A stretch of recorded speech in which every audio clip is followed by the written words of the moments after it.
Depressão não fica escondida só na tristeza, sabe? Na irritabilidade, na dificuldade de se relacionar com o outro, sabe? Agora, não dá para tirar a tecnologia da mão deles. Faz parte da vida, né? Então você tem toda a tua vida num aparelhinho ali, por exemplo, o telefone. Todos os seus contatos, importantes e não importantes. Você tem um histórico enorme. Então, claro que aquilo vai ter um valor para você, uma importância. E assim, é muito interessante que os pais se queixam e às vezes os pais são assim também, hiperconectados. Precisa olhar para isso, sabe? Mas como lidar com situações que às vezes também trazem um desgaste familiar, né? Se eles são violentos, tá na pauta aí, né? Que são violentos, que podem... a ansiedade, tudo bem, até um certo ponto. Sim. Depois pode ter crise de ansiedade, aí trava, né? E veja, precisa tornar público um sentimento privado. Exatamente. Há uma necessidade de tornar público, falar. Né? Você vê, as pessoas podiam no passado escrever um livro, né? Colocar na literatura ou no faz de conta, produzir uma história com fatos reais e ficção, criar uma ficção. Hoje a exposição é extrema, você fica desprotegido, você fica muito exposto. Tem efeitos nocivos também.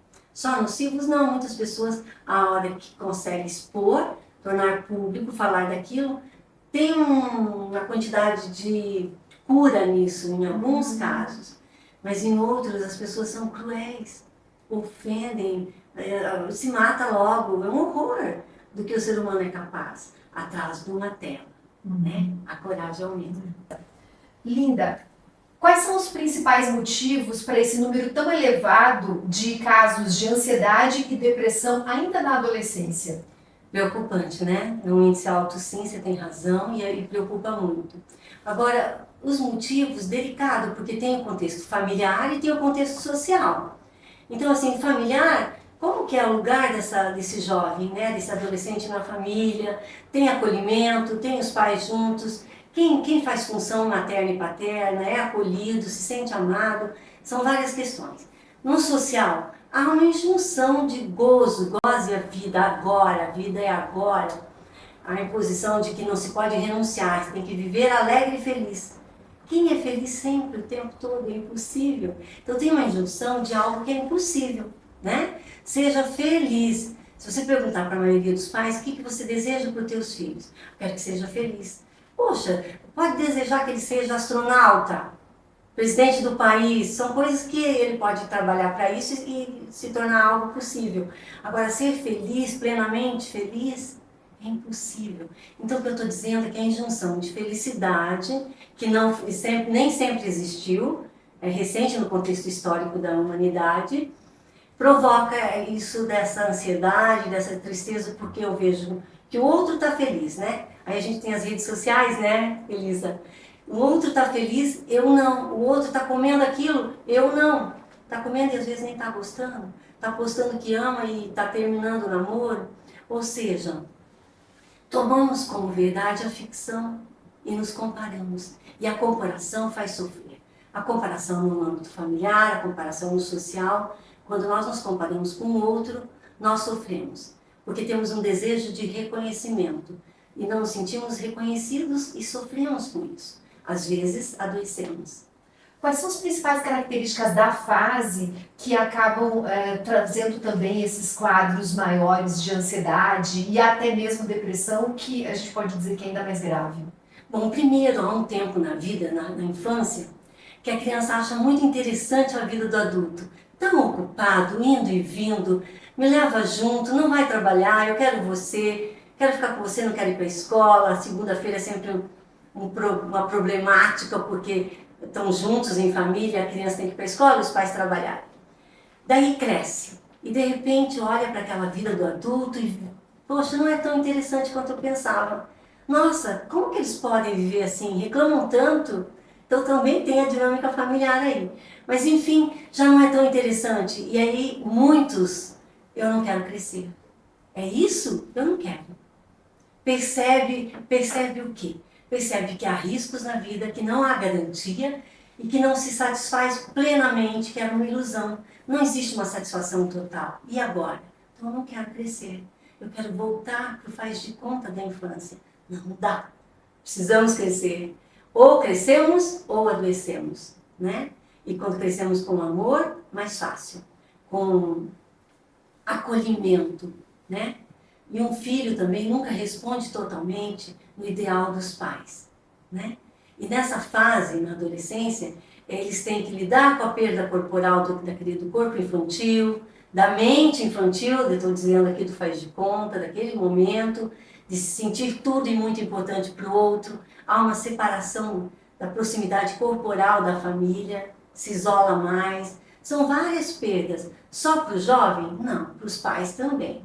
Os pais também sofrem. E aí esse sofrimento às vezes se soma e aí afasta mais ainda algo que não precisaria estar tão longe, tão distante.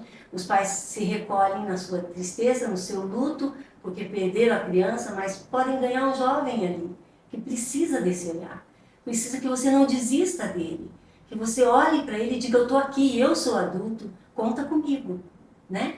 Como identificar os quadros de ansiedade? Depressão parece que é um pouco mais fácil, porque o adolescente pode se isolar, pode não querer nem levantar da cama, nem tomar banho, nem nenhuma atividade social ele vai querer frequentar, né? Ter, aliás. Mas a ansiedade, por exemplo, como identificar rapidamente, as palavras, né? Um quadro e daí como agir? Tem que procurar ajuda profissional? Primeiro, a ansiedade, a ânsia, né? Você vem aqui me entrevistar e eu fico ansiosa. Nossa, o que eu vou falar? O que ela vai me perguntar? Esse é o movimento da vida. Tem um lado bom da ansiedade, é isso que eu estou te dizendo, tá? Ok, ansiedade vem de ânsia, a palavra ansiar. Ansiar por algo, desejo, vontade. Não é ruim, tá? Isso é normal. Ficar preocupado, preparar a mala para uma viagem, o primeiro dia de escola, são coisas que fazem parte da vida e a gente precisa aprender a lidar, já na infância, com isso. A espera, né? Suportar a espera. Mas essas crises, esses transtornos de ansiedade é que tudo fica impossível quando começa a limitar a vida. Quando o jovem dificulta o quê? No ensino, no aprendizado, na escola, na interação social, ele se fecha. Ele tem dificuldade de deixar a vida em movimento, né? Ele se isola, né? A depressão, ela não está escondida atrás da tristeza só. Isso é bem importante. Às vezes, da irritabilidade, até da violência, na forma de falar e de agir, não é? É muito comum, nas meninas, é muito comum a tristeza ou a depressão, quadros mais deprimidos mesmo, sabe? De tristeza, de muito choro, de se fechar, de se angustiar, de se isolar. No menino é comum a agressividade, até mesmo a violência, atos violentos em casa ou na escola ou no social, sabe? Fique atento, não justifique tudo como se fosse adolescência, sabe, Elisa? Olhe para a tua criança que está ali ainda, né? Tem um jovem, tem um adolescente, mas a gente carrega para sempre a criança que fomos. Dê lugar, acolha e seja o adulto dessa relação, principalmente isso. Eu estou aqui, não gostei da tua atitude, sou contra, né? A tatuagem, sou contra o uso de drogas, eu te explico por quê. Por favor, se você passar mal em algum lugar, me chame, não é? Porque os jovens às vezes entram como alcoólico e não chamam os pais. Olha que perigo. Eu sempre aconselho aqui no consultório que teu filho, que tua filha possam pedir socorro para você. Possam ter em quem confiar, os pais. Então, se o pai é muito bravo, muito autoritário, não vai contar, não vai chamar, concorda? Então, assim, aquela criança que você criou continua ali, com lutos, com sofrimento, né? Então, a adolescência, ela se classifica em 3 tipos de sofrimento. O moderado, que às vezes nem precisa de análise e de terapia, passa bem pela fase. O intenso e o extremo. O extremo é bem delicado, bem difícil. Então, os pais precisam ficar atentos a esse sofrimento. É moderado? Ok, vamos administrando. Olha, precisa de alguma coisa, fala comigo. Quer fazer análise? Quer fazer uma terapia? Eu não sei tudo, né? Quando os pais colocam, eu não sei tudo, eu também estou submetido aos riscos da vida, à não garantia e à parcialidade da satisfação nas relações, na comida, no estudo. A gente não tem uma plenitude, uma completude, a gente tem que lidar com esse parcial da vida, sabe?